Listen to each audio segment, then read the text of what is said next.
शिवाय। आज हम जानेंगे प्रदोष व्रत या त्रयोदशी व्रत की उद्यापन विधि। यह विधि शास्त्रों में वर्णित है। यह शास्त्रानुसार कही गई है। तो जानते हैं उद्यापन विधि।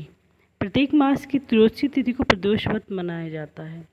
ज्योतिष शास्त्र में दिन के अनुसार नाम दिया गया है प्रदोष व्रत को।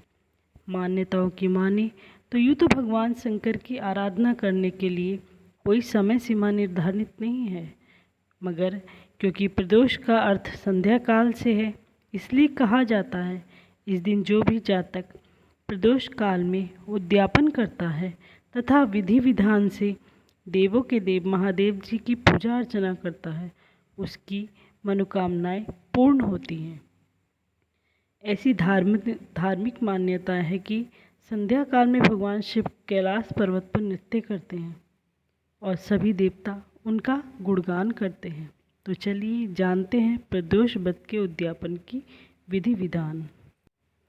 प्रदोष व्रत को 11 या 26 त्रयोदशी तक रखने के उपरांत व्रत का उद्यापन त्रयोदशी तिथि पर ही करना चाहिए। प्रदोष व्रत के उद्यापन से एक दिन पूर्व श्री गणेश का पूजन किया जाता है।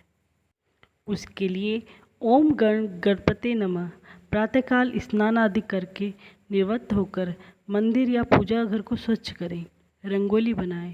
पूजा करते समय गणेश जी को मोदक चढ़ाएं। पूजा में धूप की नाल अर्थात दुर्वा घास की गांठें अर्पित करें। गणेश जी को लाल सिंदूर चढ़ाएं, चंदन अर्पित करें। तदुपरांत पूर्व रात्रि में भजन कीर्तन करते हुए जागरण किया जाता है। इसके बाद ओम उमा सहित शिवाय नमः, ओम उमा सहित शिवाय नमः मंत्र का एक माला अर्थात कम से कम 108 बार जप करते हुए हवन करना चाहिए। प्रदोष व्रत उद्यापन के हवन में आहुति के लिए खीर का प्रयोग किया जाता है।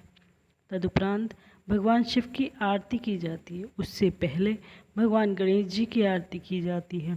इसके बाद ब्राह्मण को भोजन कराकर सामर्थ्य अनुसार दान दक्षिणा दी जाती है।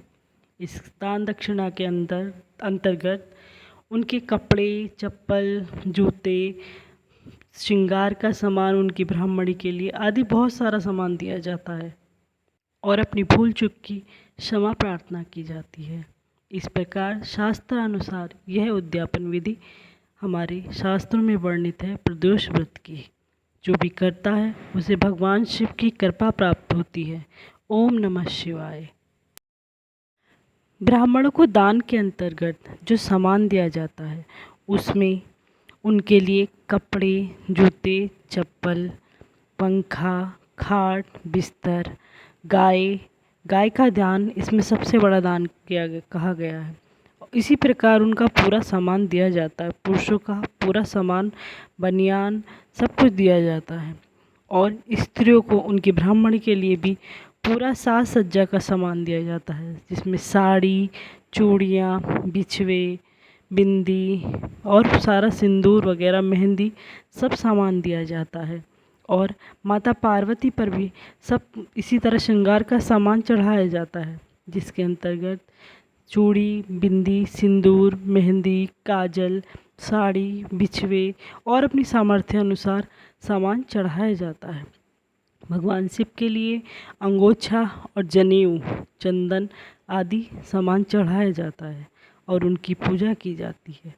इस प्रकार यह प्रदोष व्रत उद्यापन का पूर्ति होती है और भगवान और माता पार्वती प्रसन्न होते हैं। ओम नमः शिवाय। ओम उमा सहित शिवाय नमः।